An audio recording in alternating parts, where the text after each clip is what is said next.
शनिवारी सायंकाळी 6 वाजेच्या सुमारास वाशी तालुक्यातील काही भागात अचानक आलेल्या वादळी वाऱ्यासह जोरदार पावसाने हजेरी लावली.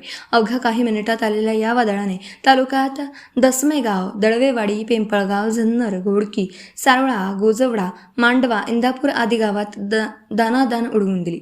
अनेक ठिकाणी मोठी झाडं उन्मळून पडली आहेत. तसेच दसमेगावातील जितेंद्र गांधळे यांच्या घरावरील वाऱ्याने पत्रे उडून गेले. पत्र्यावरील दगड सुमन लगाडे यांच्या डोक्यात पडून महिला जखमी झाली. त्यांना तातडीने उपचारासाठी जवळच्या रुग्णालयात दाखल करण्यात आलं असून त्यांच्यावर उपचार सुरू आहेत. दसमेगावातील शेतकरी देवीदास मोरे यांच्या शेतात साठवून ठेवलेली कडब्याची गंज वादळाने विस्कटून टाकली. वादळी वाऱ्यामुळे कडब्याच्या पेंढ्या हवेत लांबवर उडून गेल्या, तर पाठोपाठ आलेल्या पावसामुळे उरलेला चारा पूर्णपणे भिजून गेला. यामुळे जनावरांच्या चाऱ्याचा गंभीर प्रश्न निर्माण झाला असून शेतकऱ्यांचं मोठं नुकसान झालं. या वादळाने फळबागांनाही मोठा फटका बसला. तालुक्यातील अनेक शेतकऱ्यांनी वर्षभर कष्ट करून जोपासलेल्या आंब्याच्या बागा वादळी वाऱ्यामुळे अक्षरशः मोडून पडल्यात. तसेच इंदापूर शिवारात शेतात ठेवलेला कांदा अचानक आलेल्या पावसाने भिजल्यामुळे शेतकऱ्यांचं लाखो रुपयांचं नुकसान झालं.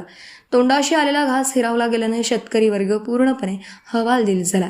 तसेच अनेक शेतकऱ्यांच्या शेतातील पत्र्याचं शेड उडून गेलं. अनेक शेतकऱ्यांचं सौर ऊर्जा प्लांट वाऱ्यात मोडून पडले. शासनाने तातडीने पंचनामे करावेत अशी शेतकरी वर्गातून मागणी होती. संपादक Dadasaheb लगाडे.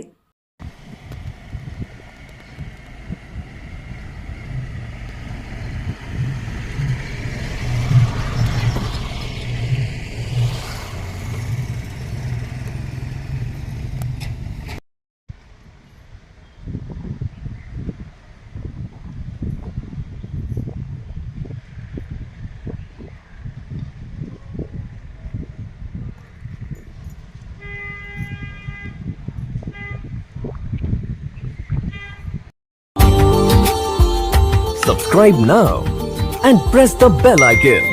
Never miss an update.